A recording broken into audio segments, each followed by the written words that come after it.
സാന്ദ്രാനന്ദാവബോധാത്മകമനുപമിതം കാലദേശാവധിഭ്യാം നിർമുക്തം നിത്യമുക്തം നിഗമശതസഹസ്രേണ നിർഭാസ്യമാനം അസ്പഷ്ടം ദൃഷ്ടമാത്രേ പുനരുപുരുഷാർത്ഥാത്മകം ബ്രഹ്മതത്വം തത്താവത് ഭാതി സാക്ഷാത് ഗുരുഭവനപുരേഹന്ത ഭാഗ്യഞ്ജനാനാം. നമസ്കാരം. സനാതനധർമ്മ സംഹിതകളിലെ വിജ്ഞാനശകലങ്ങൾ പങ്കുവയ്ക്കാനായുള്ള ചാനലായ നാദശ്രീയിലേക്ക് എല്ലാവർക്കും സ്വാഗതം. പ്രിയ ചാനൽ സബ്സ്ക്രൈബ് ചെയ്യാനും ലൈക്ക് ചെയ്യാനും ഓർമ്മപ്പെടുത്തിക്കൊള്ളുന്നു. ശ്രീമദ് നാരായണീയത്തിൽ 37-ാം ദശകം 6-ാമത്തെ ശ്ലോകമാണ് പറഞ്ഞു വെച്ചത്. ബ്രഹ്മാവിന് ഭഗവാൻ മാനസികമായി നൽകിയ സന്ദേശം, എഴുതപ്പെട്ട സന്ദേശം ഇന്നത്തെ പോലെ മെസ്സേജ് മൊബൈൽ സന്ദേശമൊന്നുമല്ല, മാനസികമായി കൊടുത്ത സന്ദേശം. അത് അവിടെ കൂടിയതായിരിക്കുന്ന ആരൊക്കെയാ? ദേവന്മാർ, ഭൂമിദേവി, പരമേശ്വരൻ. അവരോട് പറയുകയാണ്, സർവേശ്വരനായിരിക്കുന്ന ഭഗവാൻ അവതരിക്കാൻ പോകുന്നുണ്ട് എന്നുള്ള സന്ദേശം എനിക്ക് തന്നിരിക്കുന്നു. അതിന് മുമ്പത്തെ ശ്ലോകത്തിലുണ്ട്, ദേവാ വൃഷ്ണികുലേ ഭവന്തു കലയ. ദേവന്മാർ കല കൊണ്ട് വൃഷ്ണികുലത്തിൽ ഗോപന്മാരായിട്ടും ദേവസ്ത്രീകൾ ഗോപസ്ത്രീകളായിട്ടും, പിന്നെ അതിൽ പറയുന്നുണ്ട് ബലരാമനനന്ദനായിട്ടും നോക്കാം. ബലരാമനനന്ദനായിട്ടും രുക്മിണി ലക്ഷ്മിയായിട്ടൊക്കെയാണ് അവതരിക്കുന്നത്. ചിലതേ ഇവിടെ പറഞ്ഞിട്ടുള്ളൂ എന്നേ ഉള്ളൂ. ഒക്കെ സന്ദേശത്തിൽ പെടുത്താം. നമുക്കങ്ങനെയാണല്ലോ ഉണ്ടാവുന്നത്. കാര്യം അങ്ങനെയാണ്. അങ്ങനെ ഇരിക്കുമ്പോഴാണ് വിഖ്യാതമായിരിക്കുന്ന മധുരാപുരി എന്ന് പറയുമ്പോൾ രഥം എന്നുള്ള മധുരയാണ് കേട്ടോ. അത് തിരിച്ചിട്ട മധുര തെക്കേ ഭാഗത്താണ് തമിഴ്നാട്ടിൽ. അതല്ലത് മധുരയും വ്യത്യാസമുണ്ട്. ഇപ്പം പണ്ടുള്ള ഒരു ഉച്ചാരണം പഠിപ്പിക്കുമ്പോഴേ അതൊക്കെ വേറെ അറിയുള്ളൂ. ഇപ്പൊക്കെ തായൊക്കെ ഒന്നാ അല്ലേ. രഥ എന്നുള്ള മധുര ഉത്തരപുരിയിലാണ്, വടക്ക് ഭാഗത്താണ്. തിരിച്ചിട്ട മധുരയാണെങ്കിലോ അത് തമിഴ്നാട്ടിലാണ്. മധുരയ്ക്ക് വണ്ടി ഉണ്ടല്ലോ പഴനിന്ന്, അത് അവിടെയാണ് മധുര. തിരിച്ചിട്ടത് അത് അവതാരോ കൃഷ്ണൻ്റെ ഭാവമുള്ളതല്ല. ആ മധുരയല്ല ഇവിടെ മധുര, ഉത്തര മധുരാപുരിയിൽ. അവിടെ വസുദേവർ ദേവകിയെ വിവാഹം കഴിച്ചു. ആദ്യം അതുണ്ടാവണല്ലോ, നല്ലേ അവതാരം ഉണ്ടാവുള്ളൂ. ഞാൻ അടുത്ത് പറയണം, ഉദ്ദാഹാവസിതോ തദീയതകചക്കം സോദ സമ്മാനയന്നേ തുസൂതതയാ ഗതപതിരഥേ വ്യോമോത്തയാ തുക്കിരാ അസ്യാസ്ത്വാം അതിദുഷ്ടമട്ടമസുതോ ഹന്തേതി ഹന്തേരിദാ സന്ദ്രാസു ഹന്തു മന്ദിഗഗതാം തന്നീം കൃപാണീമധാർ. ഉദ്ദാഹാവസിതോ വിവാഹമൊക്കെ കഴിഞ്ഞ് തദീയ സഹജ, ആരുടെ? കംസൻ്റെ സഹജ അനുജത്തി. കംസോത സമ്മാനയൻ, കംസൻ വേണ്ട വിധത്തിൽ ബഹുമാനിച്ചു. ദേവകിയോട് നല്ല സ്നേഹമാണ് കംസന്. ഒരു പ്രത്യേക താല്പര്യം ഉണ്ടായിരുന്നു എന്നാണ്. എന്നിട്ടോ ഏതോ സൂതതയാഗത പതിരതേ, തേരൊക്കെ അങ്ങനെ തലേ ദിവസം പറഞ്ഞ് ഏർപ്പാടാക്കിയിട്ടായിരുന്നു. വസ്തുതേർക്ക് കൊടുക്കുന്നത് നല്ലൊരു തേരാണ്, സഹോദരൻ്റെ വക പ്രസൻറ്റേഷൻ. എന്താ വെച്ചാൽ അതിഗംഭീരമായിട്ടുള്ളൊരു തേര്. സാധാരണ ഒരു നിലയ്ക്കുള്ള തേരൊന്നും അല്ലത്. എല്ലാവരും അത്ഭുതപ്പെട്ടു. എന്താ അത് കര സ്വർണം കൊണ്ടും രത്നം കൊണ്ടും അലിക്കുകൾ തൂക്കി അലങ്കരിച്ച് കണ്ണിങ്ങനെ അതിൻ്റെ നേർക്ക് നോക്കിയാൽ നമ്മുടെ കണ്ണ് മങ്ങുത്രേ. വിവരിക്കേണ്ട എവിടെയൊക്കെ കിട്ടും. ആ മാതിരി ഒരു തേര. അത്ഭുതപ്പെട്ടു. കംസൻ ദുഷ്ടനല്ലാണ്ടായി ഒക്കെ കഴിഞ്ഞിട്ട്. ഇത്രയും നല്ലൊരു തേര് സഹോദരിക്ക് കൊടുക്കണമെങ്കിൽ നല്ല മനസ്സുള്ളവർക്കല്ലേ പറ്റൂ എന്നൊക്കെ കീർത്തി കിട്ടാൻ വേണ്ടിയിട്ടാണ് അപ്പോൾ അതൊക്കെ. കംസനെ പറ്റി ചില നല്ല അഭിപ്രായങ്ങൾ ആൾക്കാർക്ക് ഉണ്ടാവാൻ തുടങ്ങിയോ എന്നൊരു സംശയം. ഈ തരംഗമാണല്ലോ എല്ലാ ലോകത്തിൽ സൃഷ്ടിക്കുന്നത്. ഏതോ സൂതതയാ, ആ ഉണ്ടാക്കിയിട്ടുള്ള ആൾക്കാർ കൊടുക്കും. രാജാവ് ഇതാ അങ്ങ് പറഞ്ഞ പോലെ ചെയ്തിട്ടുണ്ടോ നോക്കിക്കോളുക, ഒക്കെ പരിശോധിച്ചോളൂ. അങ്ങ് പറഞ്ഞ പോലെയൊക്കെ തന്നെ അല്ലേ തേരുണ്ടാക്കിയത്. എന്നിട്ട് മതി, എന്താച്ചാ പ്രതിഫലം എന്താച്ചാ ഉണ്ടാക്കിയവർക്ക് കൊടുക്കണമല്ലോ. കംസന് സന്തോഷമായി. എന്താച്ചാക്കെ ശരിയായിട്ടുണ്ടോ കൊടുത്തോളൂ. അത് ആ പ്രതിഫലമൊക്കെ എടുത്ത് കൊടുത്താൽ ഏൽപ്പിച്ചു. നേരിട്ടല്ലല്ലോ കൊടുക്കുക. ഒക്കെ കൊടുത്തോളൂ, വേണ്ട പോലെ കൊടുത്തോളൂ, അവർക്കൊക്കെ നല്ലോണം കൊടുത്തോളൂ, കാരണം തേര് നേരെയായിട്ടുണ്ട് എന്നൊക്കെ ആജ്ഞാപിച്ച് തേരാളി വസുദേവരെയും ദേവകിയും കൊണ്ടുപോകാൻ വേണ്ടിയിട്ട് അവിടെ വന്ന് നിൽക്കുകയാണ്, വണങ്ങുകയാണ്. കയറല്ലേ, കയറിക്കോട്ടെ എന്നുള്ള ഭാവേന. ആ കംസൻ പറഞ്ഞു, ഇടൂ ഇന്നിപ്പോൾ താനൊന്നുമല്ല തേര് തിരക്കേണ്ട ആവശ്യമില്ല, ഇപ്പോൾ വിളിക്കാം, താനിങ്ങോട്ട് മാറുക.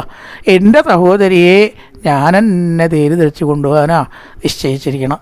ഇതും കൂടി കേട്ടപ്പോൾ ആൾക്കാർ മൂക്കത്ത് വിരൽ വെച്ചു. മഹാരാജാവ് തേര് തെളിക്കേ, മഹാരാജാവ് തേരിലിരിക്കുക എന്നല്ലാണ്ട് മഹാരാജാവ് തേര് തെളിക്കുക ഇതുവരെ ഉണ്ടായിണ്ടോ കംസൻ? തൻ്റെ ജീവിതത്തിലെ സംശയം. ഏതോ സൂതതയാഗതപ്പതിരതേ വ്യോമോത്ഥയാ ത്വദ്ഗിരാം. ആ സമയത്താണ് ആകാശത്ത് നിന്ന് അശരീരി കേട്ടു. ശരീരമില്ലാത്തതാണ് അശരീരി. എന്താ ശരീരി? അസ്യാത്വാം അതിദുഷ്ടം അഷ്ടമസുതോ. ഹേ ദുഷ്ട, അതിദുഷ്ട, നിൻ്റെ ഈ തേർ തെളിച്ച് കൊണ്ടുപോകുന്ന സഹോദരി ഉണ്ടല്ലോ ദേവകി, അവൾ പ്രസവിച്ച് ഉണ്ടാകുന്ന 8ാമത്തെ പുത്രൻ നിന്നെ കൊല്ലുന്നതാണ് എന്നങ്ങനെ അശരീരി കേട്ടു. അസ്യാത്വാം അതിദുഷ്ടം അന്തേതി ഹന്തേത പറഞ്ഞിട്ടൊരു വാക്യമുണ്ടല്ലോ. 8ാമത്തെ പുത്രൻ നിന്നെ കൊല്ലുന്നതാണ് എന്നുള്ള അശരീരി ഒരു ഞെട്ടലോട് കൂടിയിട്ട് കംസൻ കേട്ടു. അസ്യാത്വാം അതിദുഷ്ടം അഷ്ടമസുതോ. അതിദുഷ്ട, അവിടെ ബുദ്ധിയില്ലാത്തതെന്നും ആവാം ദുഷ്ടനെന്നും ആവാം എന്നാണ് സംബോധന. കാരണം ബുദ്ധിയില്ലാത്ത പ്രവൃത്തിയാണ് പിന്നീട് കാണിക്കുന്നത്. അതുകൊണ്ട് 8ാമത്തെ പുത്രൻ നിന്നെ കൊല്ലുന്നതാണ് എന്നുള്ള അശരീരി കേട്ടപ്പോൾ ബുദ്ധിയില്ലായ്മ അപ്പം കാണിക്കുകയും ചെയ്തു. അപ്പം അതാണ് ഈ ഭൂമിയിൽ നിന്ന് വളരെ മംഗളശബ്ദങ്ങൾ കേട്ടു എന്നാണ്. ഒക്കെ നല്ല ശബ്ദങ്ങളാണ്. കംസ മഹാരാജാവ് ജയിക്കട്ടെ, വസുദേവരും ദേവകിയും ജയിക്കട്ടെ, ഭൂമിയിൽ നിന്ന് കിട്ടിയിട്ടുള്ള ശബ്ദങ്ങളെല്ലാം നല്ലതാണ്. പക്ഷേ ആകാശത്തു നിന്നുണ്ടായിട്ടുള്ള ശബ്ദമാണ് അമംഗളായത്. കംസനെ സംബന്ധിച്ച് അമംഗളം, സജ്ജനങ്ങളെ സംബന്ധിച്ച് നല്ലതും. അസ്യാത്തമട്ടമോ ഗർഭോ ഹന്തായാംബകസേ അബുധ. ബുദ്ധിയില്ലാത്ത കംസ, നിനക്ക് വരാൻ പോകുന്ന ആപത്ത് നീ കണ്ടില്ല. അതാണ് അബുധ. ദുഷ്ടൻ എന്നല്ല ഭാഗവത്തിൽ വെച്ചത്, അബുധ, ബുദ്ധിയില്ലാത്തവനെ. അവനവന് വരാൻ പോകുന്ന ആപത്തിനെക്കുറിച്ച് നമ്മളെപ്പോഴും ബോധവാന്മാരാവണം. വേണ്ടേ? അടിക്കടി നമുക്ക് അശുഭങ്ങൾ കണ്ടാൽ രാശി വെച്ച് നോക്കണം. ജ്യോത്സ്യപ്രകാരമോ വേറെ ഏതെങ്കിലും പ്രകാരമോ ശാസ്ത്രജ്ഞന്മാരോ അവരോട് കൺസൾട്ട് ചെയ്തിട്ട് എന്താണ് ഇപ്പം ഇങ്ങനെ വരാൻ കാരണം, ഇതിലോരെന്താ ചെയ്യുക, അതിൻ്റെ കാരണം കണ്ടെത്തി പരിഹാരം കാണണം ഇല്ലേ? അല്ലാത്തവരാ ദുരിതത്തിൽ ഇങ്ങനെ ഉങ്ങനെ അസ്യാത്തമട്ടമോ ഒന്നും ചെയ്യാത്തതായിട്ടുള്ള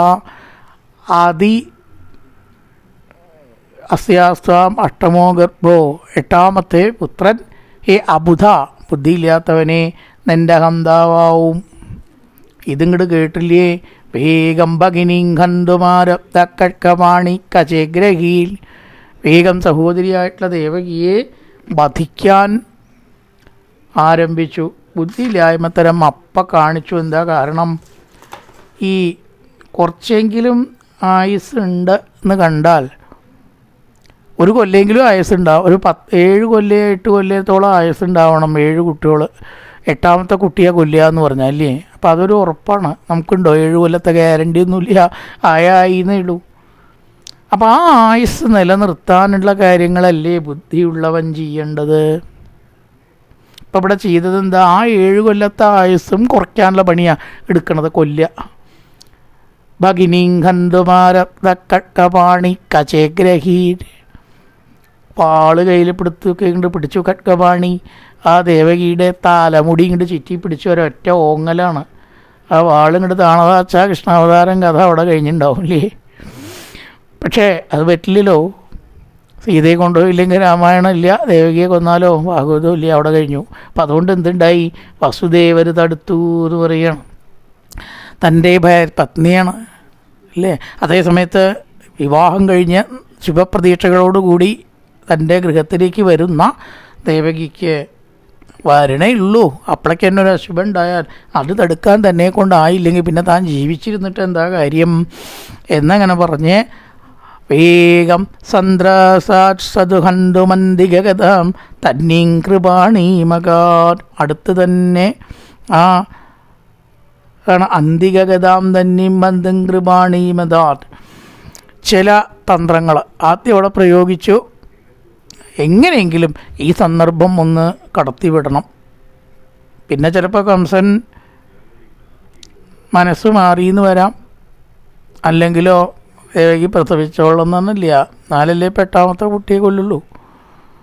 ഇനി 8ാമത്തെ കുട്ടി കൊല്ലാതെ എങ്ങനെയെങ്കിലും കാരണവശാൽ തട്ടി നീങ്ങി പോവുകയോ ചെയ്താലും ഈ സന്ദർഭം കടക്കൽ ഇപ്പം തൻ്റെ ഉത്തരവാദിത്വത്തിൽ പെട്ടതാണ് എന്നങ്ങനെ പറഞ്ഞ സാധുത്രിയെ സംഹരിക്കാനായിട്ട് വാളും എടുത്തു എന്നാണ്. തന്ത്രാസാദ് സത് ഹന്തും അന്തികഗതാം തന്നെയും കൃപാണി മകാൻ.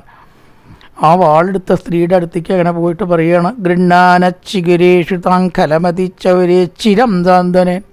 ഒരുപാട് സാന്ത്വനപ്പെടുത്തി. നോ മുഞ്ചൻ, ഒരിക്കലും വിട്ടില്ല. ദേവകിയെ വിടുകയോ രക്ഷിക്കാൻ ജീവൻ നൽകാൻ തയ്യാറാവുകയോ ചെയ്തില്ല. പുനരാത്മജാർപ്പണഗിര. അപ്പോഴാണ് ഒരാശയം തോന്നിയത്, ഇവൾ പ്രസവിച്ചുണ്ടാകുന്ന കുട്ടികളെ മുഴുവനും ഞാൻ കൊണ്ടുത്തരാം. ശക്തനായിട്ടുള്ള ഒരാളെ എതിരിടുമ്പോൾ അയാളുടെ രീതിക്കനുസരിച്ച് വേണം. നമുക്കത്ര ശക്തി ഉണ്ടെങ്കിലേ എതിരിടാൻ പറ്റൂ. പിന്നൊരു മാർഗ്ഗമുള്ളത് എന്താണ്? അപേക്ഷയാണ്. കംസൻ ശക്തനാണ്, അത്ര ശക്തി വ്യവസ്ഥയവർക്കില്ല. അപേക്ഷ മറ്റൊരു മാർഗം. അപേക്ഷിച്ചാൽ അത് ആരോടെ പറ്റൂ? കാരുണ്യമുള്ളവരോട് അപേക്ഷിച്ചിട്ട് കാര്യമുള്ളൂ. എലി ഇങ്ങനെ കരയും, പൂച്ചയ്ക്ക് വല്ല കാരുണ്യമുണ്ടോ? അപ്പം അങ്ങനെ ഉള്ളതൊക്കെ അപേക്ഷയ്ക്ക് സ്ഥാനമില്ല. അത് ജീവിതത്തിൽ മനസ്സിലാക്കേണ്ടതിൽ തത്വങ്ങളാട്ടോ ഇവിടെ. അപേക്ഷയ്ക്ക് സ്ഥാനമില്ല. പിന്നെ എങ്ങനെ ഇപ്പോൾ രക്ഷപ്പെടുത്തുക? ആത്മജാർപ്പണഗിര, ഒരു നയം അല്ലെങ്കിൽ ഒരു സൂത്രം അത് പ്രയോഗിക്കുക. ചില ദിക്കിൽ തന്ത്രവും നയവും മാത്രമേ ജയിക്കൂ, നേരിട്ട് എതിർത്താൽ ജയിക്കില്ല. അപ്പം തന്ത്രവും നയവും ആത്മജാർപ്പണഗിര എന്ന ഒരൊറ്റ വാക്കിൽ ഇവിടെ ഒതുക്കി. ഇവൾ പ്രസവിച്ചുണ്ടാകുന്ന കുട്ടികളെ മുഴുവൻ രാജൻ ഞാൻ അങ്ങനെയൊക്കെ കൊണ്ടുത്തരാം. കുട്ടികളാണല്ലോ കൊല്ലും. 8ാമത്തെ കുട്ടി എന്നാണ് അശരീരി. ദേവകി കൊല്ലും എന്നല്ലല്ലോ അശരീരി. എന്നാലും ഇവളെ കൊല്ലരുതേന്ന് പറഞ്ഞു. അത് അങ്ങോട്ട് ബലിച്ചു. നല്ല കാലത്തിന് ഭാഗവതം മുമ്പോട്ട് പോകാൻ വേണമെങ്കിൽ പറയാം. പ്രീതോദയാദോ ഗൃഹാൻ, തൻ്റെ വീട്ടിലേക്കാണ് പോയി കംസൻ. ഈ ദേവകി പോയാലും വേണ്ടില്ല, വസ്തേവർ പോയാലും വേണ്ടില്ല. തൻ്റെ തേര് തെളിക്കലും ആ സ്നേഹവും എല്ലാം അവസാനിച്ചു. ദേവകി വസ്തേവന്മാരെ ശത്രുക്കളായിട്ടല്ലേ കാണാൻ പറ്റുള്ളൂ. ആ സ്നേഹമൊക്കെ അവിടെ അവസാനിച്ചു എന്നാണ് യഥാർത്ഥ സ്നേഹം. എപ്പോൾ വേണമെങ്കിലും അവസാനിക്കണ പോലെ ആവില്ല. അതെപ്പോഴും ഏത് സാഹചര്യത്തിലും ഉണ്ടാവും അല്ലേ. ഇതൊക്കെ തൽക്കാലം തനിക്ക് കീർത്തി കിട്ടാനും പേര് കിട്ടാനുള്ള സ്നേഹമാണ്. അതുകൊണ്ട് ഒരൊറ്റ സെക്കൻഡിൽ അത് അവസാനിച്ചു കൊണ്ടോ? അങ്ങനെ അവസാനിക്കാൻ പറ്റുമോ? സത്യത്തിലൊരു സ്നേഹം ഒരാളോട് വന്നാൽ അതങ്ങനെ ഒരു നിമിഷത്തിൽ അവസാനിക്കില്ല. അത് അവസാനിച്ചാൽ തീർച്ചയായിട്ടും തൻ്റെ കാര്യത്തിന് വേണ്ടിയുള്ള സ്നേഹം ആയിരുന്നു. ലോകത്തിൽ അങ്ങനെയുള്ള സ്നേഹങ്ങൾ എത്രയുണ്ട്. തനിക്ക് കാര്യമില്ല എന്ന് കണ്ട അപ്പോൾ ബന്ധം അവസാനിക്കുന്ന ചില കാര്യങ്ങളല്ലേ. എങ്ങനെയായാലും ബന്ധം അവസാനിക്കാത്ത രീതിയിലുള്ള സ്നേഹവും ഉണ്ട്. ഇപ്പോൾ ഒന്നും വേണ്ട, വിശേഷബുദ്ധി ഇല്ലാത്ത പശുക്കളൊന്നും ആലോചിച്ച് നോക്കും. നമ്മൾ വില കൊടുത്ത് ചിലപ്പോൾ വിൽക്കും. അവരെന്ത് വിഷമത്തിലാണ് പെടുന്നത് നമ്മൾ ആലോചിക്കണില്ല. മനുഷ്യന് ഏറ്റവും നന്ദിയില്ലാത്തതും സ്നേഹമില്ലാത്തതെന്ന് വേണ്ടി വരും പറയാം. വില എന്താ വെച്ചാൽ വാങ്ങി കൊണ്ടേക്കോളൂ ഇട്ടോന്നും പറയാം. അതിനെന്തൊരു വിഷമം ഉണ്ടാവും എന്നറിയോ. ചിലതിന് കൂടുതലുണ്ടാവും, ചിലതിന് കുറവുണ്ടാവുന്നുള്ളൂ. ഈ ഉടമസ്ഥനെ അതിന് സ്നേഹമുണ്ട് ശരിക്കേ. അതെത്രയോ ദിവസം കരയും എന്നാണ് പറയണത്. ആ പുതിയ തൊഴുത്തിൽ കൊണ്ടേ കെട്ടി എത്രയോ ദിവസം കരയും. പിന്നെ അങ്ങോട്ട് അഡ്ജസ്റ്റ് ആവും. അത് പ്രകൃതി അതിന് കൊടുത്തിട്ടുള്ളൊരു കഴിവാണ്. മറ്റത് തിരിച്ച് ഈ തൊഴുത്തിൽ വന്നിട്ടുള്ള അനുഭവം അടക്കമുണ്ട്. രാത്രി പരിചയം കൊണ്ടേ മണത്ത് അപ്പോൾ അവർക്കും കൂടി ഉണ്ട് ഈ ഒരു നിമിഷത്തിൽ കഴിയാത്ത സ്നേഹം. അപ്പം അത് നല്ല മനുഷ്യന്മാർക്കും ഉണ്ടാവാണ്ടിരിക്കില്ല. പക്ഷേ എങ്ങനത്തെ ഉണ്ടാവില്ല, ദുഷ്ടന്മാർക്ക് ഉണ്ടാവില്ല. ലേശൊരാളുമായിട്ട് ഇടപഴകിയാൽ ആ ഒരു സ്നേഹം നമുക്കുണ്ടാവില്ല. ഇപ്പോൾ തീർച്ചയായിട്ടൊരു തലത്തിൽ നിന്ന് ഊണ് തന്നെ കഴിച്ചു, നമ്മൾ വില കൊടുത്തിട്ട് തന്നെയാണ്. ഹോട്ടലാണെന്ന് കൂട്ടുക, ദിവസവും നമുക്ക് നല്ല വാക്ക് പറഞ്ഞ് ഊണ് വിളമ്പി തരുന്ന ഒരാളോട് നമ്മൾ വില കൊടുത്തിട്ടാണെങ്കിൽ ഒരു സ്നേഹം ഉണ്ടാവും അല്ലേ. മനുഷ്യത്തുള്ളവർക്ക് ഉണ്ടാവും. ചോറ് വിളമ്പി തന്ന ആളാട്ടോ, എന്തൊക്കെയായാലും കാശ് കൊടുത്തിട്ടാണ്, അത് വേറെ കാര്യം. അപ്പം അതൊരു ബന്ധമാണ് ഈ ലോകത്തിൽ. അപ്പോൾ ഈ സ്നേഹം ഒരു ലേശെങ്കിലും നല്ല മനസ്സുള്ളവർക്ക് ഒരു നിമിഷത്തിൽ അവസാനിപ്പിക്കാൻ സാധ്യമല്ല. അതുകൊണ്ടാണ് നമുക്ക് ആത്മഹത്യയും വിഷമങ്ങളൊക്കെ വരുന്നത്. ഇവിടെ കംസൻ അങ്ങനത്തെ ആളല്ല. പോയി പണി നോക്കട്ടെ. തൻ്റെ ജീവിതത്തിന് എതിരാണെങ്കിൽ അവരെ കൊല്ലാനാ നോക്കി. ഇത് ആലോചിച്ചു. എന്തോ കാരുണ്യം കൊണ്ട് രക്ഷപ്പെട്ടു. പ്രീതോദയാദോ ഗൃഹാൻ, തൻ്റെ വീട്ടിലേക്കാണ് പോയി. ആദ്യന്തത്സകജൻ തഥാർപ്പിതമപി സ്നേഹേനനാഗന്നസൗ. ആദ്യം ദേവകി പ്രസവിച്ചു. ഒരു പേരൊക്കെ ഇട്ടു, കീർത്തിമാൻ പേരൊക്കെ ഇട്ടു, കൊണ്ടേ കൊടുത്തു. കൊന്നില്ല, സ്നേഹം കൊണ്ടേ. കാരണം 8ാമത്തെ കുട്ടിയല്ലേ കൊല്ലുക. എന്തായാലും അവിടെ ഒരു പ്രയോഗമുണ്ട് വട്ടേരിപ്പാട്. നമുക്ക് ദുഷ്ടനാമപി ദേവ പുഷ്ടകരുണ അത് കഥയില്ല, അതൊരു പൊതു തത്വമാണ്. അങ്ങനെ ഉണ്ടാവും ചില ശ്ലോകത്തിൽ. ദുഷ്ടന്മാർക്കും അല്ലയോ ദേവ, ദുഷ്ടാനാമപി ദേവ പുഷ്ടകരുണ, ചിലപ്പോൾ കാരുണ്യം ഉണ്ടാവാം അല്ലേ എന്ന് ഗുരുവായൂരപ്പനോട് ഒരു അഭിപ്രായം ചോദിക്കാനല്ലേ ഗുരുവായൂരപ്പ, എന്തോ ഒരു കാരുണ്യം ഒഴിച്ച് കൊണ്ടേക്കോളൂ വസ്തുവായി, കുട്ടിയെ ഞാൻ കൊല്ലണില്ല, 8ാമത്തെ കുട്ടിയല്ലേ എന്നെ കൊല്ലുള്ളൂ. ദുഷ്ടാനാമപി ദേവ പുഷ്ടകരുണ ദുഷ്ടാഹി ധീരേ കഥ. ചിലപ്പോൾ ദുഷ്ടന്മാർക്കും ഹൃദയത്തിൻ്റെ കോണിൽ സ്നേഹം ഉണ്ടായേക്കാം, അതുകൊണ്ടാണ് കൊല്ലാതിരുന്നത്. ആദ്യം തുസ്തകജം, അങ്ങയുടെ ആദ്യത്തെ അനുജൻ, ഭഗവാന്റെ അനുജനാണ്, അർപ്പിച്ചു. ദുഷ്ടാനാമപി ദേവ പുഷ്ടകരുണ ദൃഷ്ടാഹി ധീരേ കഥാ. ഹേ ദേവ, ദുഷ്ടാനാം അപി കരുണ ദൃഷ്ടാഹി, ദുഷ്ടന്മാരിലും കാരുണ്യം ഇടയ്ക്ക് കാണാലോ അല്ലേ. അങ്ങനെ കംസൻ ആദ്യത്തെ കുട്ടിയെ കൊന്നില്ല.